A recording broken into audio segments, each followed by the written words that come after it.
Santo Antônio de Pádua é um dos santos mais populares da Igreja Católica. Muitos de nós o conhecemos como santo padroeiro dos objetos perdidos e roubados, ou podemos conhecê-lo como aquele que normalmente é retratado segurando o menino Jesus, um lírio, um livro ou até mesmo os três em seus braços. No entanto, ao olharmos para a história de Antônio, descobrimos a vida de um pregador e professor franciscano muito amado, um santo do povo. Santo Antônio nasceu no ano de 1195, na cidade de Lisboa, Portugal, e recebeu o nome de Fernando no batismo.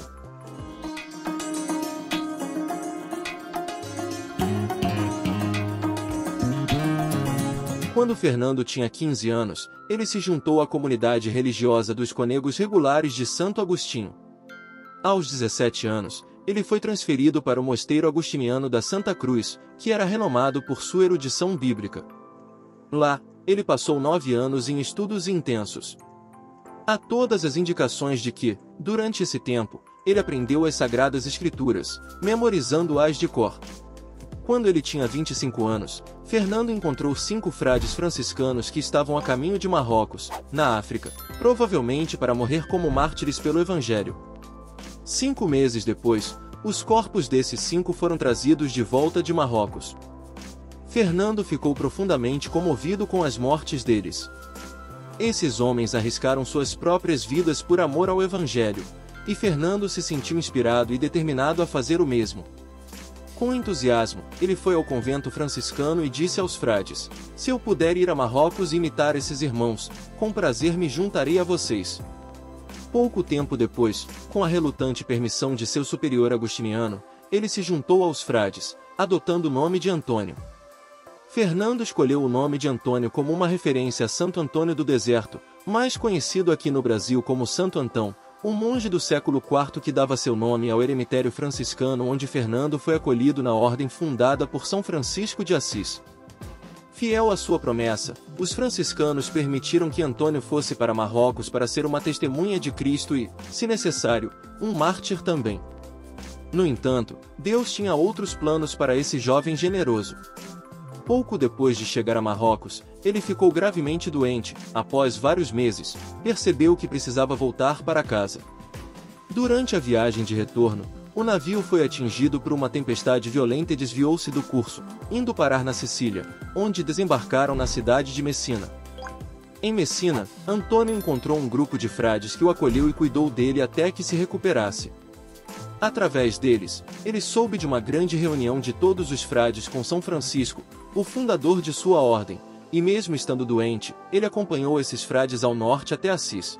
Se você estiver gostando do nosso canal e quiser ajudar, adquira o porta-água benta da Sagrada Família. Feito em resina e madeira. Uma linda decoração para sua casa, escritório ou comércio. O link está na descrição deste vídeo. Muito obrigado pela audiência. Se você estiver gostando do nosso vídeo, deixe seu like, inscreva-se e compartilhe com os amigos. Essa reunião com São Francisco, em 23 de maio de 1221, ficaria conhecida como o Capítulo das Esteiras, assim chamado porque os 3.000 frades que compareceram não puderam ser acomodados e tiveram que dormir em esteiras no chão. Antônio era um dos poucos frades estrangeiros desconhecidos entre os milhares reunidos para essa reunião. À medida que o capítulo chegava ao fim, Antônio foi ignorado por todos. Nenhum dos provinciais realmente queria esse frade estrangeiro, que por algum motivo não parecia impressionar ninguém. No entanto, quando chegou a hora de todos os frades partirem, ele chamou a atenção de um provincial do norte da Itália, que o enviou para uma pequena fraternidade. Nessa pequena fraternidade, ele viveu uma vida simples, realizando tarefas simples como limpeza, jardinagem, arrumação de mesas e lavagem de pratos. À época, ele era conhecido apenas como um simples irmão que vivia alegremente entre seus irmãos, em contemplação, fraternidade, pobreza e alegria. Esse período durou 12 meses. Talvez nunca tivéssemos ouvido falar de Santo Antônio se ele não tivesse ido a uma ordenação de alguns dominicanos e franciscanos em 1222. Parece que a pessoa que havia preparado o sermão para a ordenação não compareceu, e o provincial pediu que um dos frades franciscanos fizesse um breve sermão. Como nos conta a história, Antônio foi convidado a falar algumas palavras simples.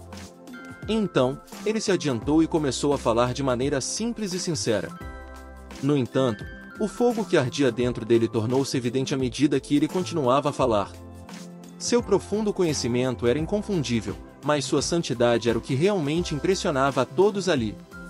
Agora ele estava exposto, e sua vida tranquila de oração e penitência no eremitério foi trocada pela de um pregador público. São Francisco ficou sabendo dos dons ocultos de Antônio e logo ele foi designado para pregar no norte da Itália. O problema com muitos pregadores na época de Antônio era que o estilo de vida deles contrastava fortemente com o das pessoas pobres para quem pregavam. As pessoas daquela época queriam ver um estilo de vida genuinamente inspirado no Evangelho em seus guias espirituais, e em Santo Antônio encontraram isso. Elas foram tocadas por quem ele era, ainda mais do que pelo que ele dizia.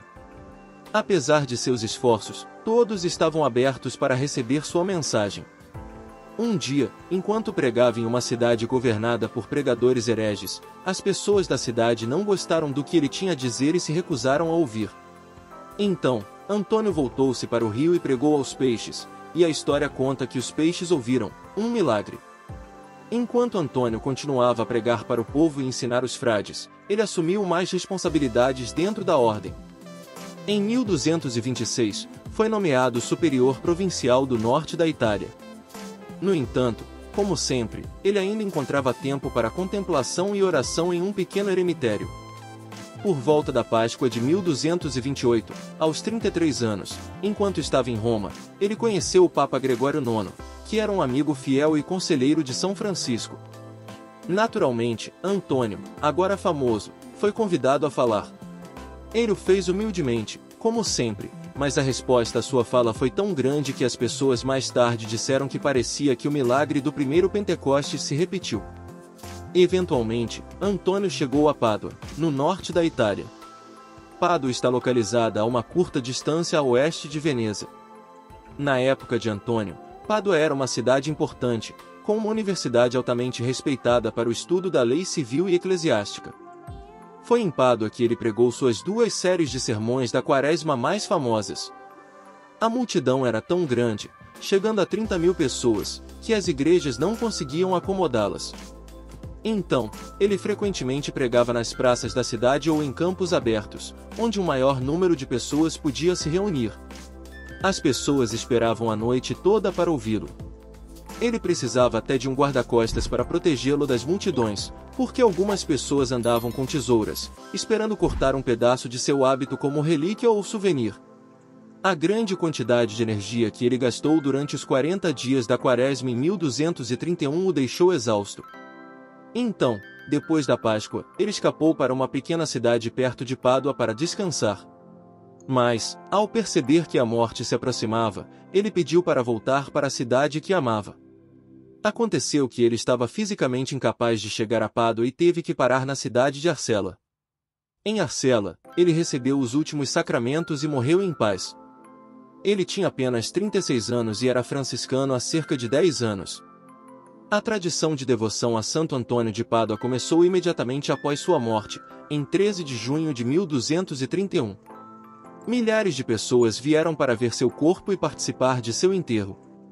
O túmulo de Antônio imediatamente se tornou um local de devoção extraordinária e de numerosos milagres. Menos de um ano após a sua morte, o Papa Gregório IX o declarou santo, tornando-se a canonização mais rápida da história. Em 1946, o Papa Pio XII o declarou oficialmente doutor da Igreja. Até hoje, Santo Antônio de Lisboa e de Pádua é um dos santos mais reverenciados e populares da Igreja Católica. Esperamos que, ao compartilhar a história da vida de nosso amado Santo Antônio, você cresça em seu apreço por ele e por todos os santos. Em comunhão com nosso amigo franciscano, Santo Antônio de Lisboa e de Pádua, que Deus sempre te abençoe.